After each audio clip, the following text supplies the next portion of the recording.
دنگ امریکا سلاوريزن هفكاري من دخيل شامو من صالح دمي جربوا بنر هجا دمجمير حفته بيانيه الواشنطن باي تختم خلك كانوا برنامج كورت كونكشن جورا بيشكشتكن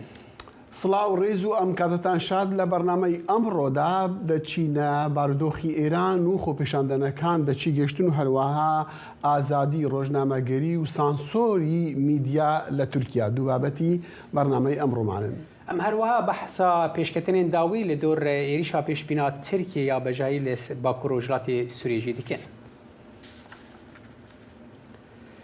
جنرال هیزن روسی الکساندر چیکو روجا یک شمه به فرماندار هیزن سوریا دموکرات مظلوم عبدی را لباکو روجلات سوریه جویا وان بحثا ایریشو گفن ترکیه لسر وان نفچیان کر پشتی کمبونا وان پامنیر مزانا عمر هفیوینک لگل عبدی لدارخستو وی بحثا و مجاره کر لدور و که و هروها بیواجوین داوی جالی ترکیه و پامنیرن ما زانا عمر ج قامیشلو و عارف اصلا جوانه به مرانه دما و هر دوان جی باش زانا آگاهین داوی لجمت چنه و مظلوم عبدی چه گوت؟ بله دم باش شخواد هیفینا لگل فرماندار گشتی هیز سوریا دموکراتیک مظلوم عبدی دسپیکی وی بال کشاند لسروی که گو دورینتین آرمانجکرین جالی ترکیه و وک کامپا هولی وک دورینتین هن بنگاه کواليسيون لحسکی اف تی چوا تی فرماندار هیز سوریا دموکراتیک اف برسفدا لذلك كات نكرن مساج قال لك صوب نتنج اجمر وش خوزت ايميل مددن يعني اجمر مرد بهم خوزمت تنا بكن اشكال جد بيجن لبال مساج او بجبو باهي زانا بجبو حر كسيبون وتيبات جبو قوارسون يبون يعني او قوارسون دي بيجن كي اذا ايه تحالف ايران ويدي يعني ونقراك البرنابن يدي هبونا هول بيتركي او يعني وصل بيجن بو من نابي اصلا قلت بكم واهري مناخين يحسبوا كده انت معني خونينا جو امبيجن قاعده ابي بخخين قاعده تحالف بخخين جيكو تحالف الشغل اللي ودر قاخين المخيمه هو ليه خين جيدي ترخين او بنا تبلي بدبم يعني ابو مساجك مش بحر كز جو باهي زانا وايدي او يعني ايديك ام ايدي ام ابونا وجبر كي قبولناك وي معنى دابو وش بالبيجي قالك لوي أستيجي قالك برسفيكي باهي ذهبه. جخوا لسر مجارك يدنجي لسر كومبونا لسر مجارة دنافبرا كومبونا دنافبرا هيزن سوريا ديمقراطيك لقال فرمانداري ارتيشا روسيا لسوريا بريس عبد تكسكر جو او كومبون تشيبويه و دردورا نافاروكا جيفيني ديجي اف برسفدا. راسته ام بس بقدر رونشتن و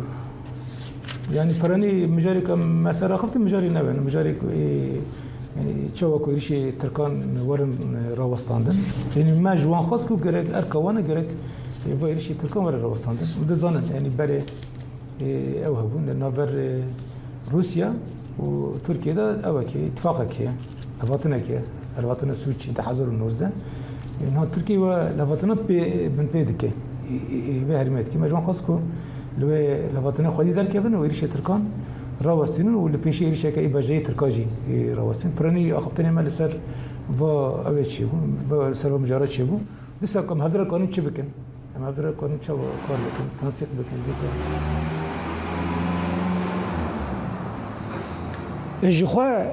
جخوا دوان دوی هیفدینه ده فرماندار گشتی هیز سوریا دموکراتیک بال گشاند سر گلک خالان یک لسر هلوسلا امریکی آدن جارای که اشکره دیگه گویی پیام که مساج که جبو سروک امریکای جو بایدن ریکریه و او باور دیگه گو سروک امریکای ویرینه ده لسر تراجدیا سال 2019 دما فکشاندنا هیزن امریکی و دسپیکرنا ایریشه که ترکیه لسر وی هریمی باشه عارف اسخازم هلوستا نبیجن ترکان وان دروجين داويدا او كم دوه كومبونه كحكومه تركيا هبود في درباري دا پیشکتین داویل في درباري دا چنه و مديا تركيا في درباري دا بحثا چدكه قالوا ايريشا كبجاي لباكرو جلاتي سوري جالي تركيا و نزيكه بله وک و قلاوی کرد جوینا حکومتی هبو به سرکاتیا رجب طایب اردوغان او جوین 4 ساعتا بردوام کربو و تی گوتن کو هری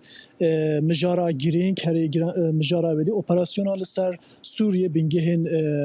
روجاوای ویدره بو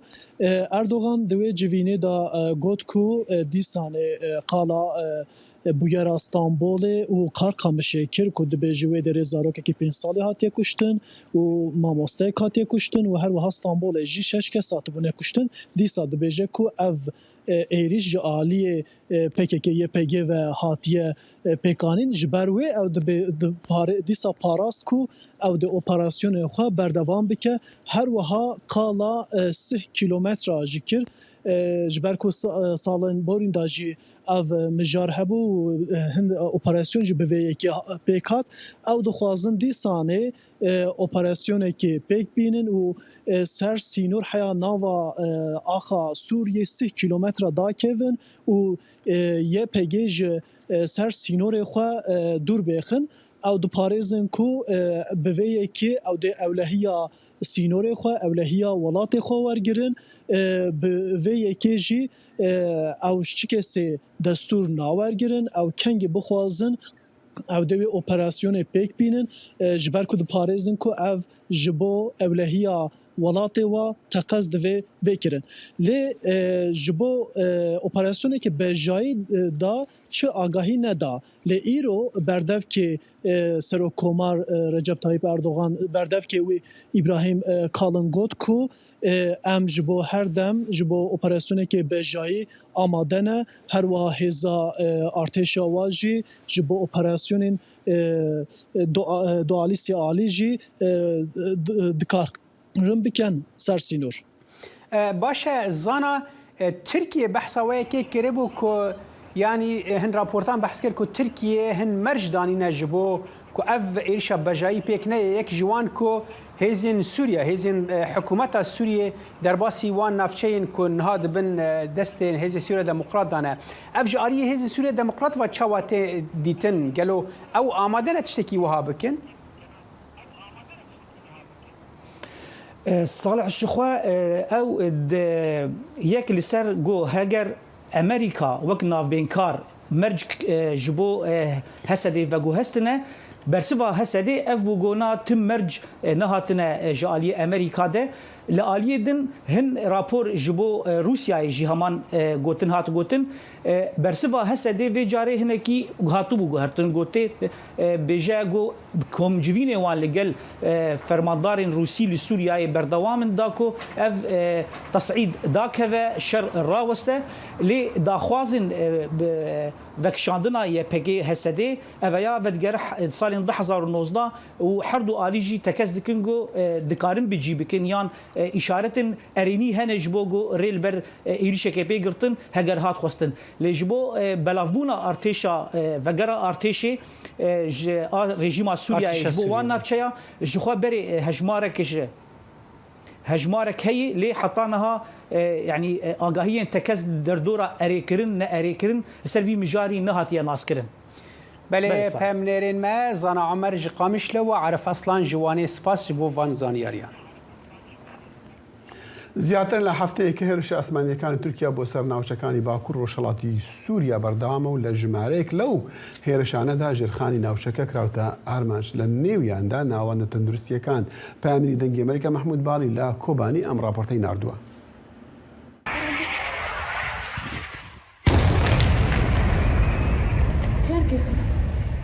اف بو زیدتری هفتەیەکە گو ئێریشên عزمانیین ترکیە لەسەر هەرێما باکوور و ڕۆژهەڵاتی سووریە بەردەوامن. Divan êrişanda gelek caran binsaziya herêmê hat armançkirin.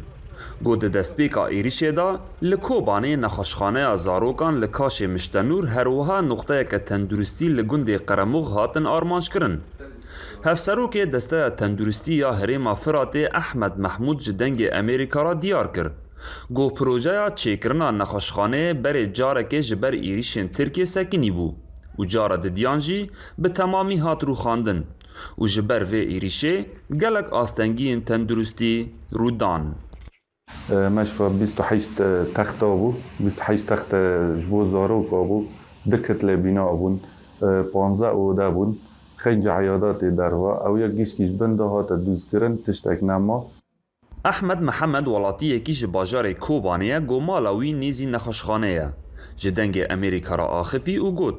wek ew zanin ev nexweşxane ji bo zarokan dihat amadekirin. Lê di caran balafirên şeriyên Tirkiye êriş li vir pêk anî û nexweşxane bi erdê re bû yek.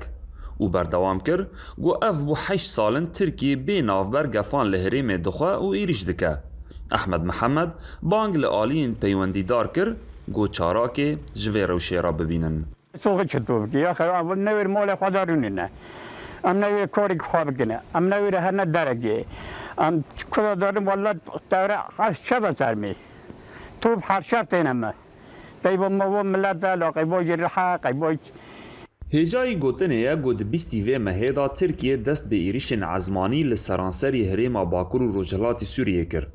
û di encam da gelek dezgehên binsaziya herêmê hatin armançkirin. Wek vê nexweşxanê li Kobanê û kargeha Gazê li herêma Cizîrê. Her wiha di encama êrişan da hejmarek sivîl jî bûn qurbanî. Ev herd û avahiyên got li paş me xuya dikin nexweşxaneya zarokan bûn li Kobanê. Di bîstî meha 11 da û di encama êrişeka ezmanî ji aliyê balafirên şeriyên Tirkiye ve her du avahî hatin rûxandin û ji kar derketin. Mahmud Balî dengê Amerîka, Kobanê. Ajansa Nûçeyana Îranê meher doh ragihand ku karbidestekî leşkeriyê Sûriyê got herî kêm 20 tank û wesayîtên zirxî artêşa Sûriyê bi çekên giran û topan ber bi bajarê Kobaniyê ve hatin şandin. Ev gav tê piştî ku hêzên Tirkiyê bi dihan caran Kobanî topbaran kir. Ji bo ronîkirin û şîrevekirina pêvajoyên dawî li wir niha Diktor Bextiyar Hisên pizîşkê giştî ji Kobaniyê bi riya Skype bimere. دم باش دکتور بختیار لی کوبانیه چاوا بحثوان پیواجوین داوی دبه.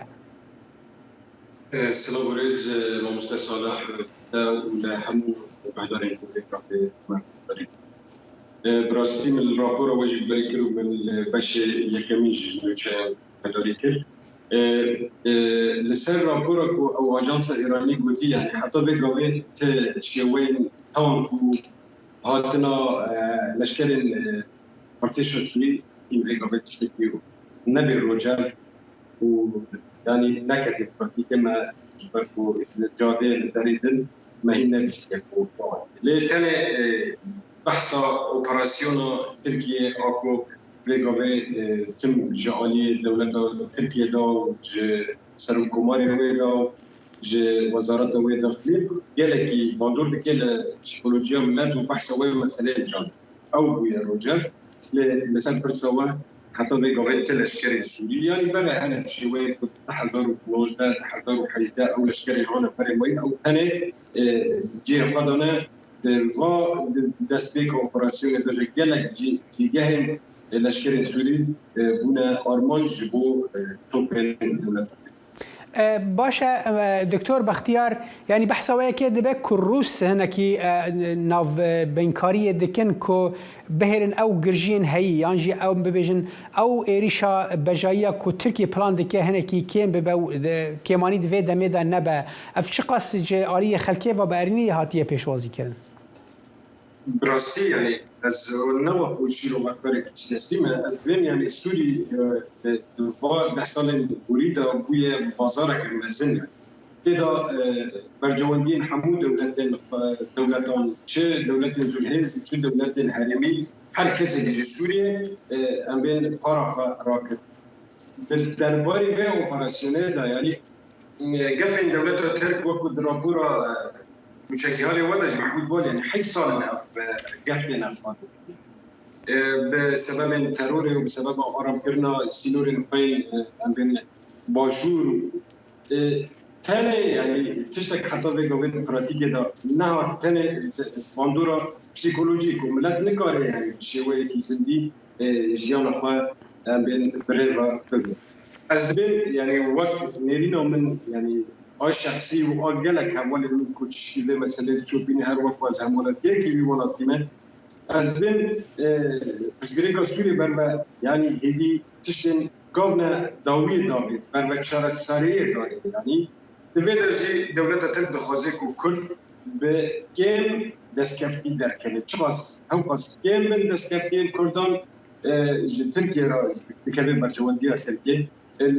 بگمان روس امریکا دولت کوالاسیون ناف دولتی از بین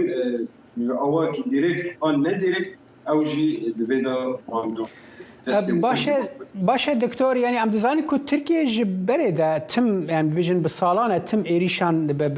بريا درونان لباكو رجلات سوريا بكارتينا لجوازيه فيجري او كو هناكي بفروكن شر جيرخانه وبنجهين سيفيل جي كربون ارمانج دنافوان جي وكو رابورتا بامنيري ملكوباني گوتكو نخوشخانه که زاروکان لکوبانی او یک تو وکو پزیشه کی یعنی چقاس گوهرتن در دخه هوله و لسر اصلا درونی یعنی جیب اصلا زیان مروفین سیویل چقاس به باندور لهریمی یعنی وکو یعنی او ناوی مزنی کتی گوتن اپراسیونه که بجاهی و اپراسیونه که نشکری حتی به گاوه یعنی هیرو هم ده دمجمیر ام دبن بيسونه مها يازدان ام نهرج قال كنت تركيا بخاصة يعني تا اوبراسيونك ام بين عزمانية بجاي بكره جبركو شر ناكد مثلا تشل عفريني بو تشل سريكاني تشل الجريسيتي بو وبكره ادين تاني ده ديسار شدو بين مدو الجزر او دستگاه تندرستی بود بزنی یعنی باشو کو نکت بو پراتیکه باشو کو ملت دجیار خوش دست نده از بیم تنه وقت نامنه نه دیرکت نش دولت ترکیه کو ام هنه و اپراسیون روجه و اپراسیون آماده تنه لأصل پسیکولوژی چه لقصد بکی و چه پسیکولوژی ملت بکی کو اف هرما به وطن بمینه اف هرما به ملت بمینه وكر ترورك نهي ديركت يعني مخابن جالية دولة تركيا لا حتى كي جان أصله كي بده يعني إن وك الشروجة دم وكيا بله دكتور بختیار حسین پزشکی اشتیت جباجاری کوبانی مرا بوی سپاس بو مارا آگایا لە مانگی تەشرینی یەکەمی ڕابردوودا پەرلەمانی تورکیا یاسای زانیاری ناڕاست یان زانیاری شاش دەرکرد لە کاتێکدا کە ڕەجەب تایب ئەردۆغان سەرۆکی ئێستای تورکیا کە زۆر جار تۆمەتبار دەکرێت بە دەمکوتکردنی ئازادی ڕۆژنامەگەری ڕوبەڕووی قورسترین هەڵبژاردنەکانی سەرۆکاتی دەبێت لە مانگی حوزەیرانی داهاتوودا لە چەند هەفتەی ڕابردووشدا ڕۆژنامەنووسان ڕژانە سەر شقامەکان بۆ ناڕەزایەتی دەربڕین بەرامبەر بە یاساکە و زیندانکردنی هاوکارەکانیان بە یاساکانی هاو شێوە ئەمە ناوەڕۆکی راپۆرتێکی دەنگی ئەمریکایە. نتوان یکردی نگرانی خود درباره پشتی کو پارلمان ترکیه یاسایک پسند کردی که دشت روزنامه فانان و بکارهنرین سوشال میدیا بو ماوسه سالان زندان بکرد به تاوانا بالافکرنا نوچین سخته. yorumlandı. Ama tüm itirazlara rağmen AKP ve MHP iktidarı bu tabii همین راضیبونان حکومت AKP MHP اف قانونا به ناو زانیارین شاش آنکو بگوتنامه قانونا سانسور کرنه درخست. ده انجام دن و حوالین ما راستی اشکنجه بون او کرنه ده زندانان به. اف ایرشین به وی رنگی تشتگنونی نه به تایبتی جی لدجی مدیای آزاد یا کردی. نویسینگ ها مافن مروفانیا نتوانی گرتی راگهان کو افیاسا دلی وکا بر فرهد دج بوشلو وکر نازه ده گافیان و داخواست جان قرار کر کورزل آزادیا در برینه بگیرید. Dezenformasyon yasası aslında seçimlere yönelik bir hazır. Yasa zaniyariyen şaş براستی او کی آماده کریه با هلبجارتنان. دخاله که ده جبو تپسندنا دنگین جدابیر و دنگین سربخواه جواک بهجت زانیارین شاش جبو کو پروپاگنده بکن. دم هلبجارتنان ده دم خبات راستی و دروان بل ترکیه. افیاساینی دست حالاتاری حکومت یا کل سر میدیا هی بهستر دکت.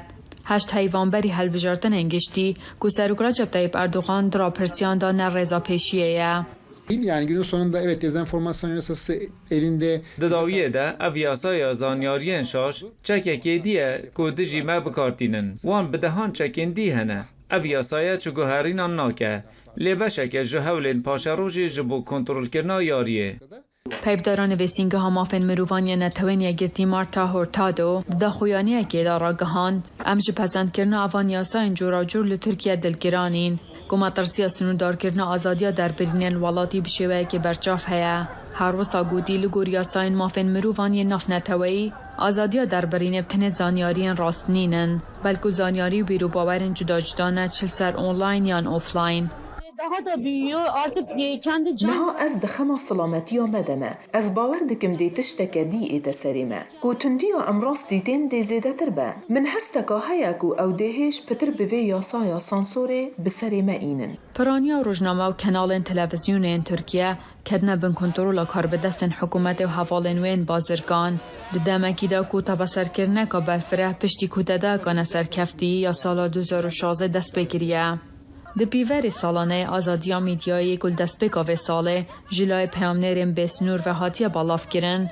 ترکیه دنوا 108 ولاتان داد رزا 149 هدایه حاتی نمایی دنگ امریکا واشنطن دنگ امریکا جافکانی که به باوریان و چو آگاهیان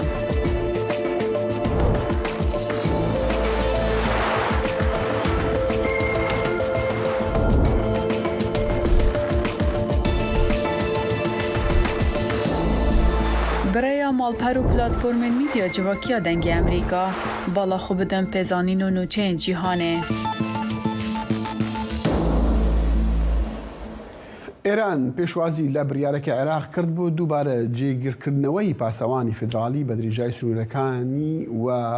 و وتەبێژی وەزارەتی دەرەوەی ئێرانش وتی کە هیوادارین ئەمە بە ژێرەی بەڵێن و ڕێکەوتنەکان بێت لەگەڵ بەغدا بۆ پاراستنی سنوورە هاوبەشەکان لە هەمان کاتشدا کاربەدەستانی هەرێمی کوردستانی عێراق لە وتوێژدان لەگەڵ حکومەتی ناوەندی عێراق بۆ ئەوەی گەرەنتیان پێ بدرێت کە ئەرکی ئەو هێزانە تەنها پاراستنی سنوورەکان بێ پێشهاتی نوێچین وەڵام لای پامێری دەنگی ئەمریکا دڵشاد ئەنوەرە دڵشاد فەرموو دەخیل دیارە تازەترین زانیاری لەسەر هەوڵەکانی عێراق و ئێران بۆ بڵاوکردنی هێز لە ناوچە سنووریەکانی هەرێمی کوردستان بە خیتابی بەرپرسانی هەرێمی کوردستانەوە ڕوونە کە جۆرێک لە ڕێکەوتن هەیە بۆ بڵاوکردنەوەی هێز بە درێژایی سنوورەکانی نێوان ئێران و عێراقدا و شەوی ڕابردوو یاخود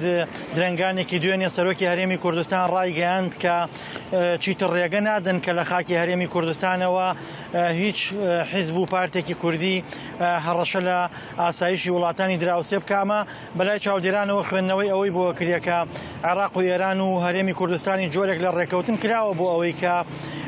چالاکی پارتە کوردیەکان لە ناو خاکی هەرێمی کوردستانەوە بۆ ئێران قەدەغە بکرێت و هەندێک زانیاریتر لە ئارادایە کە ئێران بە دیاریکراوی داوایەکی لەو شێوەی لە عێراق و هەرێمی کوردستانی شەیە بەوەی هێزەکانی پارتە کوردیەکانی ڕۆژهەڵاتی کوردستان لە چەک داماڵێ و هاوشێوەی مجاهدینی خەڵک کە بنکەو بارگاکانیان گواستنەوە بۆ دەرەوە مامەڵەیان لەگەڵا بکرێ بەڵام ئەمە بۆ هەرێمی کوردستان ئەگەرچی ڕوو نییە تاکو ئێستا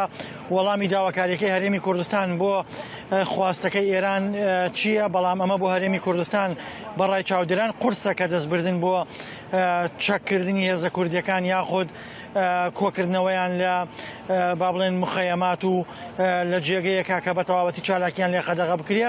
بۆیە ئەوەی کە ئێستا لە ئارادایە ئەوەیە کە ئێران خواستەکانی خۆی خستوەتە ڕوو و بە ئاشکرا هەڕەشەکە و چاوەڕێی جێبەجێکردنی باڵێنەکانی لە حکوومەتی هەرێمی کوردستان حەزم کرد باسی وەڵامی پارتە سیاسەکانی کوردی ئێران بکەین بەڵام پێش ئەوە لیوا بابەکر زێباری سوپاسالاری پێشووی سوپای عێراق سەبارەت بە پرسی ناردنی هێز بۆ سنوورەکانی نێوان هەرێمی کوردستان و ئێران و تورکیا شەڵبەت دەڵێ کە ئەمە ئەرکی عێراقە ئەرکێکی عێراق و ئێران و تورکیایە بە پێکەوە جێ لە بۆشنەکانی بگرین دەگەڕێمە لای دڵشاد حرس حدود عراق السنور الجديد يعني سرتاسر حدود عراق خيري يعني نبذ قال ايران وقال تركيا وقال يعني قال جنوب سوريا هم حرس حدوده سنور ام بوليزم او دو بوليزم ما امكانات هنا ولا امكانات هنا هر کسی سنوری خودی خوب پاریزید دی بو اعتماد دەستە من اسم سنوری پاریزم بەڵێ دڵشاد تێگەشتنی جەنابەت بۆ قسەکانی بابەکر زێباری کە ئەفسەرێکی گەورەی کوردە هەڵبەت لەگەڵ حکوومەتی ناوەندی لە وەزارەتی بەرگری عێراق کاری کردووە. دەخیل قسەکانی بابەکر زیێباری ڕوونە ئاماژەیە بۆ ئەوەی کە ڕێکەوتن هەیە لە نێوان عێراق و هەرێمی کوردستانە بۆ بڵاوکردنەوەی هێزی فیدراڵی بەناوچە سنووریەکانە. دیارە ئەم نەرمیەی هەرێمی کوردستان بۆ ڕازیبوون بە بڵاوکردنی هێزی عراقی لە ناوچە سنووریەکانە لە ژێر ئەو گوشارانە و ئەو هەڕەشانی کۆماری ئیسلامی ئێرانەیە کە دەیکاتە سەر ناوچە سنووریەکانی هەرێمی کوردستان. بێگومان لە ڕابردووە حکوومەتی عراق یەکێک لە خواستەکانی مەسلەی بڵاو پێکردنی هێز بۆ بە سنوورەکان و مەسلەی کۆنتترۆلکردنی فڕۆکەخانەکان و مەسلەی دەواازە سنووریەکان بووە کە هەرێمی کوردستان بە هەموو شێوەیەک ئەمەی ڕەتە کردەوە بە تایبەت بە دیاریکراوی مەسلەی سنوور بەلای هەرێمی کوردستانەوە پێشتر ڕێکەوتنی لەسەر نەکرابوو ڕەتێ کردەوە کە ڕێگە بدا بە عراق ناوچە سنووریەکانی هەرێمی کوردستان کۆنتترۆلکە بە بیانووی پێشمەرگەش بەشێکە لە سیستمی سەربازی عراق. بەڵام لە ئێستادا گۆڕانکاری لە خیتابی سیاسی بەرپرسانی هەرێمی کوردستانە وەکەوەی کە لە قسەکانی بابەکر زیێباریە بە دیمانکرد ڕووی داوە. ئەمەش ئاماژەیە بۆ ئەوەی هەرێمی کوردستان لە ژێر فشاری گەورەی کۆماری ئیسلامی ئێراندا ڕازی بووە بە بڵاوکە پێکردنی هێزی عراقی یاخود فیدراڵی بە ناوچە سنووریەکاندا. دڵشاد قەت وەڵامێک ڕاگەاندنی شتێکمان بیستووە لە پارتە سیاسیەکان لە کوردی ئێران لە ناوچەکەدا سەبارەت ئەو پێشهاتانە؟ دەخیل من زۆر قسە لەگەڵ بەرپرسانی پارتە کوردیەکانی ڕۆژهەڵاتی کوردستان ئاکەم. ئەوان ئاماژە بەوە ئەکەن کە لە ناو خاکی هەرێمی کوردستانەوە هیچ مەترسیەکیان لەسەر ناوخۆی ئێران دروست نەکردووە و هەوڵیان داوە کە بیانوو نەدەنە دەست کۆماری ئیسلامی ئێرانەوە بۆ ئەوەی فشار بخاتە سەر هەرێمی کوردستان. بەڵام ئەوان ئاماژە بەوە ئەکەن کە ئەمە ئێستا بەرامبەریان نەکرێ بە شێوەیەک لە شێوەکان فشارە بە ئاراستەوەی ئێران ئەوێت ناکۆکیەکانی ناوخۆی تەحویلی دەرەوە بکە، هەناردەی دەرەوە بکە و چاو لەسەر ناکۆکیە نێوخێوەکانی ڕەت دوور بخاتەوە. بەڵام بەرپرسانی ئێران جەخت لەسەرەوەکەنەوە کە چەک و تەقەمەنی لێرەوە ڕۆیشتووە تا و دیواوە بەرپرسانی هەرێمیش ئەمە ڕەتەکەنەوە. بەڵام بەرپرسانی پارتە کوردیەکان تاکو ئێستا کە من قسەی تیاکەم بە هەموو شێوەیەک ڕەتیەکەنەوە کە چەک دابنێن و ڕەتیەکەنەوە بچنە ژێرباری گوشارەکانی کۆماری ئیسلامی ئێران و ئاماژە بۆوەکەن کە ئەمەی بەرامبەریان نەکرێت گەڕانە بە دوای بیانوو و پێشلکاریە بەرامبەر بە خاکی هەرێم ئەگینا ئەوان تاکو ئێستا مەترسیان لەسەر خاکی ئێران دروست نەکردووە. دڵشاد ئەنوەر پەیامەری دەنگی ئەمریکا لە کەرکووک زۆر سوپاس. وتەبێژی وەزارەتی بەرگری ئەمریکا جۆن کەربی دەڵێتن ئێمە بە بەردەوامی باوەڕمان بە مافی خۆپیشاندانی ئاشتیانەی گەلی ئێران هەیە. کەربی گوتیشی ئێمە بەڕوونی ئەوەمان ڕاگەاندووە کە پشتیوانی لە ژنانی ئێران دەکەین، بەڵام دیارە لەوەش زیاتر نیگەرانیەکان سەبارەت بە سەپاندنی شێوەی ژیانیانە و ئێمە بەردەوام دەبین لە هەر کارێک کە لە توانەماندا بێتن بۆ ئەوەی نەک تەنها پشتگیری لە مافی خۆپیشاندەران و ژنان بکرێت لە ناو ئێراندا، بەڵکو لێپرسینەوە لە ڕژێم بکرێ لەسەر ئەو شێوازەی کە مامەڵا لەگەڵ خەڵکەکەیە دەکاتن. بۆ زانیاری زیاتر و ئاگاداری ڕەوشی ئەمڕۆی ئێران میوانداری تەیمور ئەلیاسی نێونەری کۆمەڵی مافی مرۆڤی کوردستان لە نەتەوەی گرتووەکان کە ئێستا لە ژنێف ڕاستەوخۆ لەگەڵمانە. زۆر سوپاس کاک تەیمور. زۆر ڕاگەیاندنی پشتیوانی لە خەڵکی ئێران و بەتایبەت مافی ژنان دەبیسی. ڕاگەاندنی دوێنی وتەبێژی پەنتاگۆن ئەوەشمان بیست. ئایا ئەم شێوەیە پشتیوانیە بەسە؟ سڵاو لە بینانی بەڕێستان دیارە بۆ ئێمە کۆمەڵی مافی کوردستان هەروەها بەشێک لە کۆمەلگای مافی مرۆڤ پێشوازی دەکەین لە پشتیوانی بەرپرسانی وڵاتانی وڵاتانی ئەمریکا هەروەها ڕۆژئاوا نەتەوەی کردوەکان لەم کات و ساتەدا کە خەڵکی ئێران تایبەتی کچان پێکاتن نەتەوەی ئاینیەکان خۆپیشاندانەکەن کە ئێمە ناوی دەبین دیفاع لە کرامەت، دیفاع لە کرامەتی ژنان پێکاتن نەتەوەی ئاینیەکان، هەروەها دیفاع لە کرامەتی چینی کرێکار و هەژار کە زیاترین قوربانی سیاسی سەرکوتی کۆماری ئیسلامی ئێران. ئەم پشتیوانیانە زۆر پێویستە بۆ کەمکردنەوەی کوشتار لە ئێران. باڵێ کاک تەیمور لە هەمان کاتشدا دەسەڵاتدارانی ئێران دەڵێن کە بەڵگەیان هەیە دەستیان کەوتووە کە وڵاتی ڕۆژئاوا دەستیان هەیە لەو خۆپیشاندانانەی کە لە ئێرانیان گوتوتە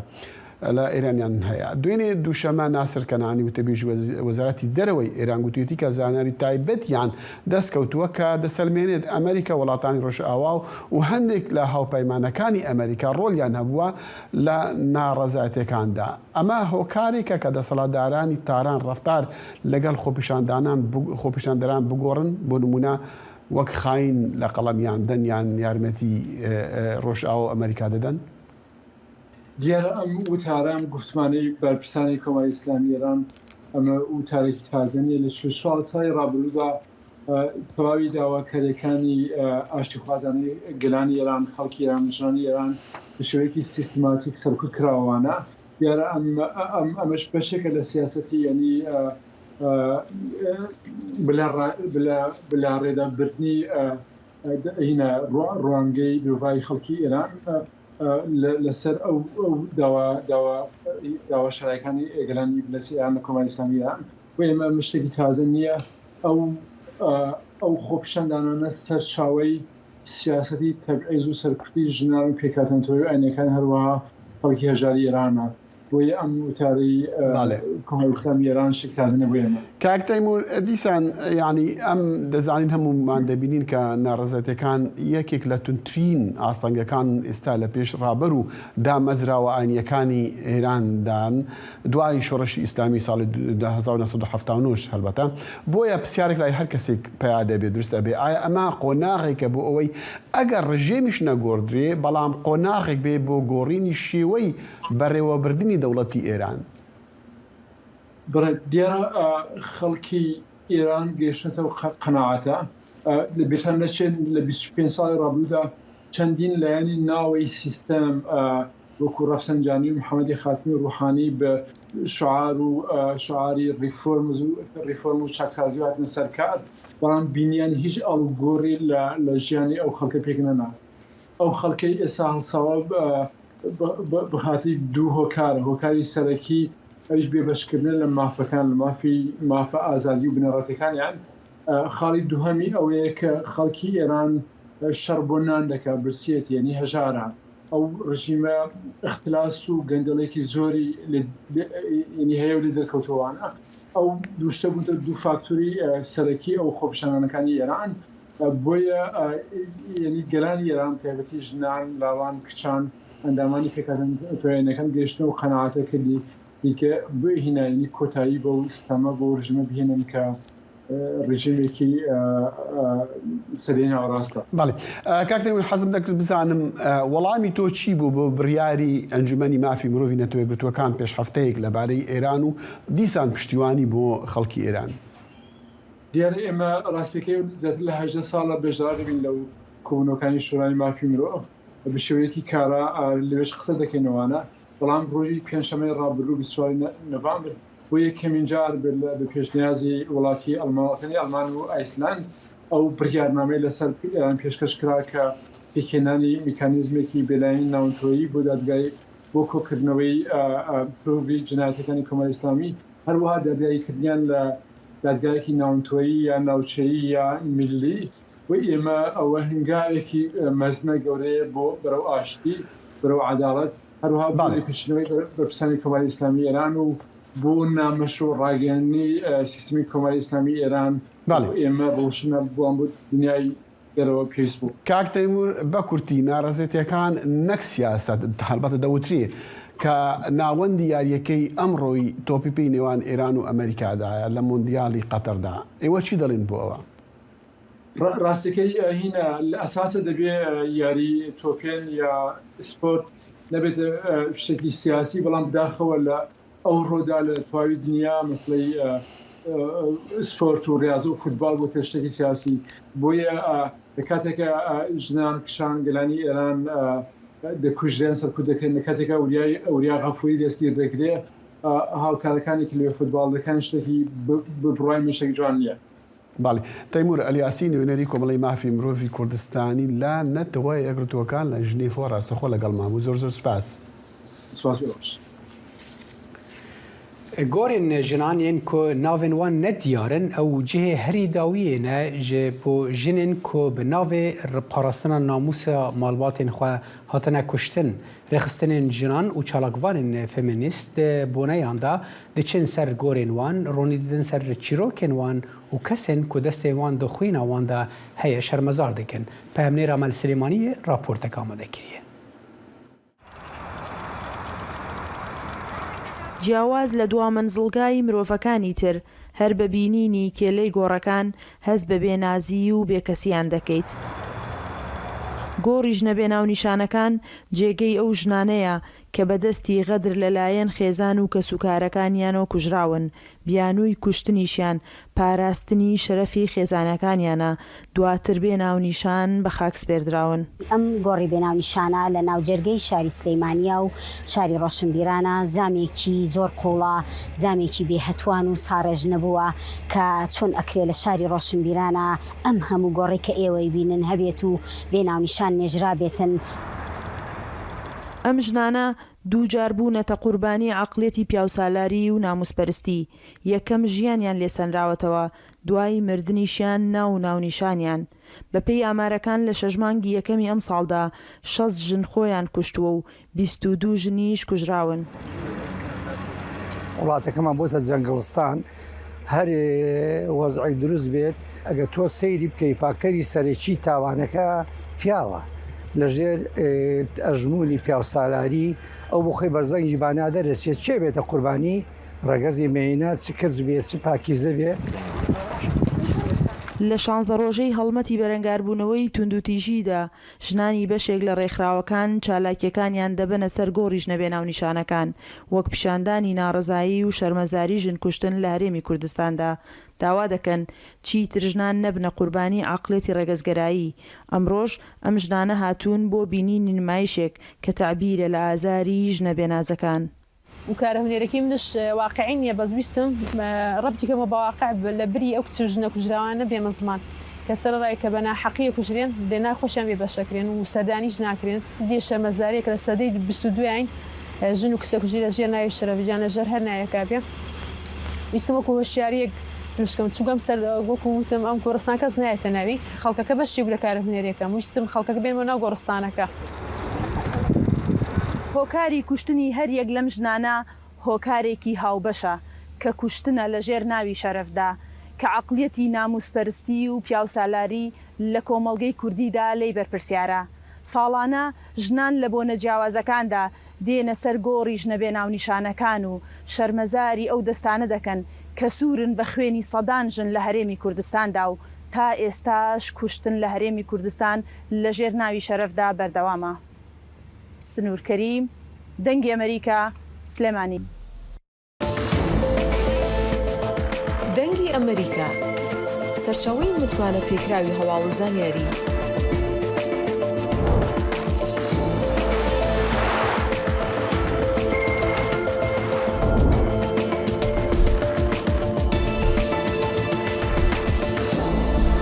لە ماڵپەڕ و تۆڕە کۆمەڵایەتیەکانی دەنگی ئەمریکاوە ئاگاداری هەواڵ و گۆڕانکاریەکانی جیهان بە.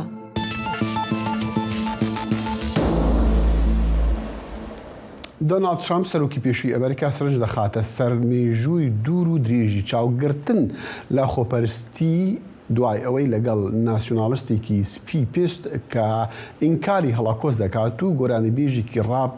کانی وێست نانی خوارد. ئەمە دەبێتە مایەی نیگەرانی تەنها چەند ڕۆژێک دوای ڕاگەاندنی سێم هەڵمەتی هەڵبژاردنەکانی بۆ کۆشکی سپی. ترامپ ڕۆژی سێشەمە لە ماڵەکەیدا لە مارا-لاگۆ لە ویلایەتی فلۆریدا نانی خواردنی ئێوارە لەگەڵ وێست، هەروەها نیک فۆینتس چالاکوانی ڕاستڕەوی تونڕەوکە پلاتفۆرمی ئۆنلاین بەکاردێنێتن بۆ بەڵاوکردنی بۆچوونی دژە جوو و ناشۆناڵستی سپی پێستیش. دموکراتەکان و هەندێک لە ئەندامانی کۆماری داوای شەرمەزارکردنی ڕاگەاندنەکانی ئەم دوو ناودارە دەکەن، بە تایبەت سەبارەت بە جوو و داوا لە سەرۆکی پێشووی ئەمریکاش دەکەن کە ئەم بۆچوونانە ڕەت بکاتن. وەزیری دەرەوەی ئەمریکا ئەنتۆنی بلینکن ڕۆژە دوشەمێ گەیشت ڕۆمانیا بەری کۆمبوونا لەگەڵ هەواڵبەندی ناتۆ و وەزیرین دەرەوەیین کۆما هەفت ئابووریین پێشکەتی بەرپرسێکی پایە بلندێ وەزارەتە دەرەوە گوت کە دێ بلینکن ڕۆژە سێشەمێ ئالیکاریە نو ڕاگهینە ji بۆ vegerandina enerjî û elektrîka Ukraynayê li hember êrişên Rûsî ku tora enerjiya welatê dikin armancê. Berpirsê Amerîkî anî ziman ku Moskû biriya armanjgirtina jêrxaneyan hewl dide elektrîkê ji ser Ukraynayê qut bike. Berpirs got Rûsya dronên Îranê li Ukraynayê bêkartîne. ئێستاش دەچینە لای سیروان قەش و هەواڵەکانی وەرزش و موندیاڵی 2022 لە قەتەر.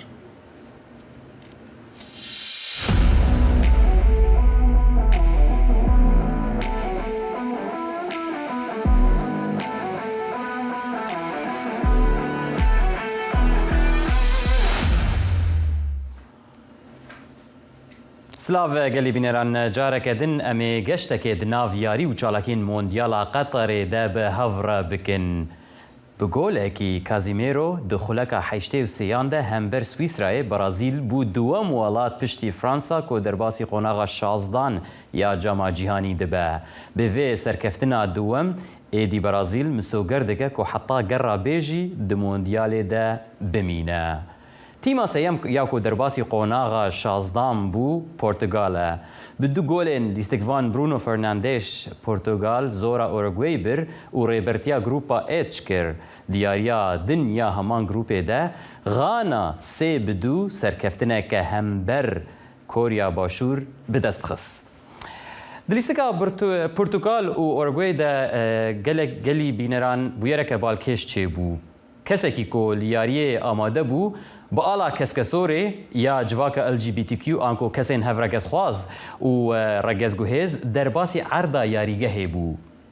لسر تیشرتا وی دو نویسین جبو پشگیریا هم جنن ایرانه و هوروها اوکرانیا هبون و یرا کو وکو فرمک پروتستو کرنه هات دیتن لسرانسری جیهانه دنگ ودا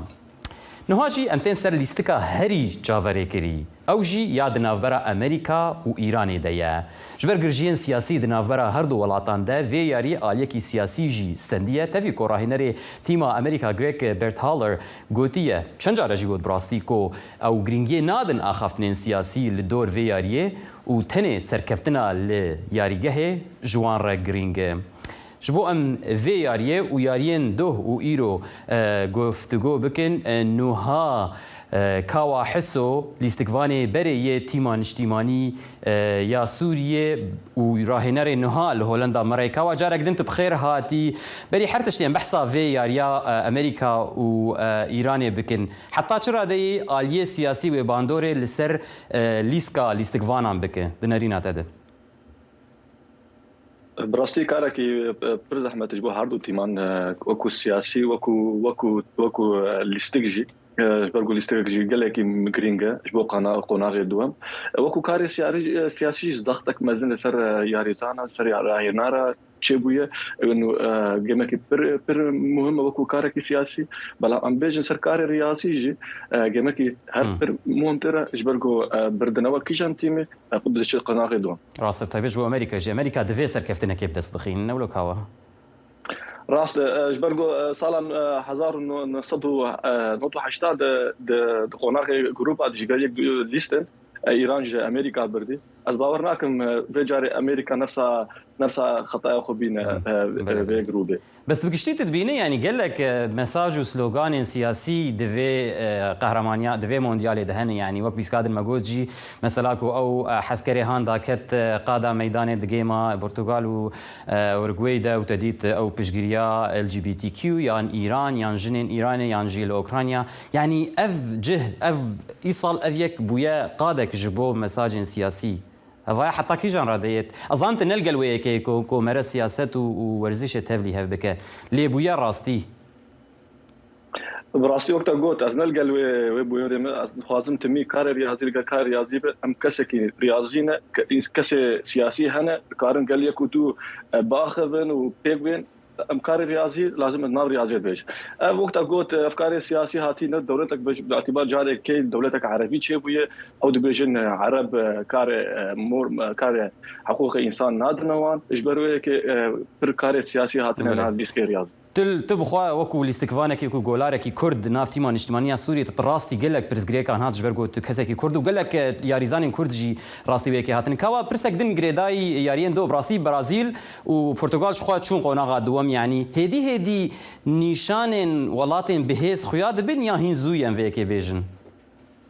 براسي مكارم بيجن وكو تيم فرنسا وبرازيل نيشانك برمزندان انه بكين قوناغي اخيري امكارن دو فروار برتغال بيجن امكارن حتى راديك مغرب بيجن كارن تشتكي بو خناغ دوام بك باورم حردو تيمي حتى نوكا جزور برزك باش دان برازيل وفرنسا باشه يعني ايرو حطان هام فرنسا وبرازيل وبرتغال وايرو جي شخوه دي 4 تيمين دن ورن دسني شاكرين شخوه جروبا يكيد جي تأتيد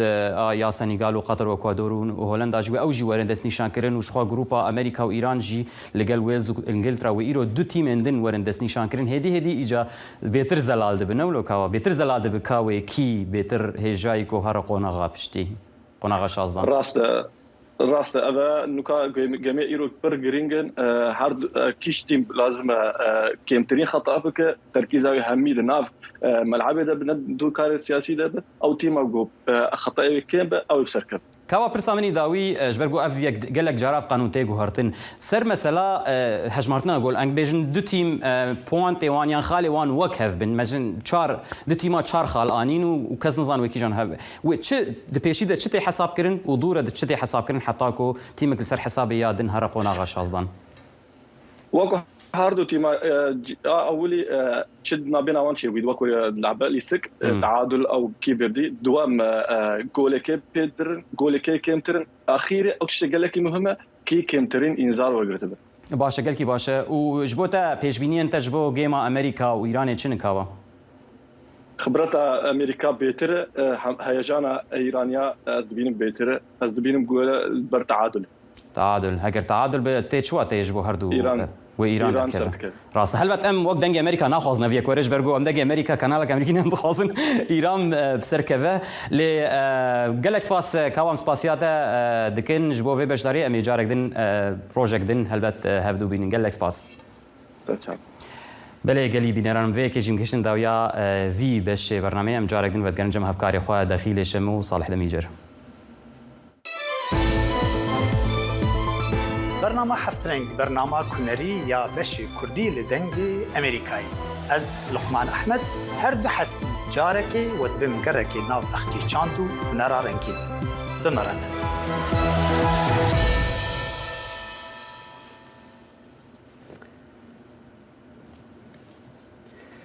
باجارن مزن چینه بکین و شنگهای روجا سیشمه به هزن اولکاری هاتن دور پیش کرن جبر میتینگ نتوین کو بانگا آزادی سیاسی و بداوی بونا بندن تندن کرونای دکن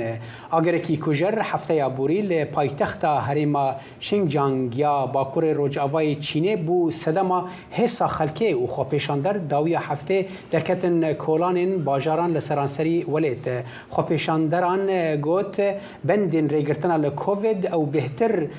هولدان رزگار کرنه آستنگ دکن ادعاین کو حکومت رد که و دبیجه هیزن کو مبستن وان نهینینه دخوازن رودان آگر به دنگ به بندن ریگرتنا لکورونا دا گری بدن ژینێکی تەمەن 42 ساڵی لە کوریای باشوورەوە ڕادستی نوێ زڵند کرایەوە و ئەمڕۆ چوارشەمە لە دادگا ئامادە دەبێت بۆ تومەت یان سبەینی چوارشەمە لە دادگا ئامادە دەبێت بە تومەتی کوشتنی دوو مناڵ کە پاشماوەکانیان لە ناو جانتا دۆزراوەوە پۆلیسی هەڵبەت نیوزیلەندی تەرمەکانیان دۆزیوە پۆلیسی نیوزیلەندی دەڵێ ئەمڕۆ سێشەمە یان ڕادەگەنێت کە ئەمڕۆ سێشەمە سێ ئەفسەری پۆلیس گەشتیان بۆ کوریای باشوور کردووە بۆ گواستنەوەی ئەو ژنە کە پاشنیوەڕۆ گەشتوتە فڕۆخانەی ئۆکلاند و گواستوانە بۆ ناوەندی پۆلیسەکان وەزارەتی دادی کوریای باشوور دەڵێت کە ئەم کە بەڵگەیان داوتە کاربەدەستان نیوزیلاند سەبارەت بەو تاوانە پۆلیسی کوریای باشوورش دەڵێ ئەم خانمەیان گرتووە لە مانجینۆ چەند هەفتەیەک دوا بە دوای پۆلیسی نیوزیلاند پاشماوەی تەرمی دوو مناڵیان دۆزیەوە. نونەرێ ئەمریکی ئاستۆن دۆناڵد مکیچن ڕۆژە دوشەمێ پشتی شەرەکی لەگەل پەنجە شێرا کۆلۆنێ دە تەمەنێ شێست و یەکاندا کۆچە داوی کرد مکیچن نونەرتیا ناوچەیە کۆنگرسەیە چارەمینا ڤەرجینیا کو بشکج روچمندا پایتخت ودحوینه ول باشور حیا سینوری کارولاینا باکور درج دبا او د دسپیکا و مهیده جبو جارا چارمین هاتبو هلبجارتن مکیچن ده جوتمها 1961 ده ل نورنبرگ آلمانیا جدایک بو باوی سربازکی دیریم بو و دیاوی ماموستای دبستانی بو او د سالا ده 2016 ده جبو جار یکم جبو انجمن نونران یا امریکا هاته هلبجارتن تا برنامه سبینی کورد کنکشن هر شاد و بختور بنو خدا حافظ بمینند ناف خیر خوشیه ده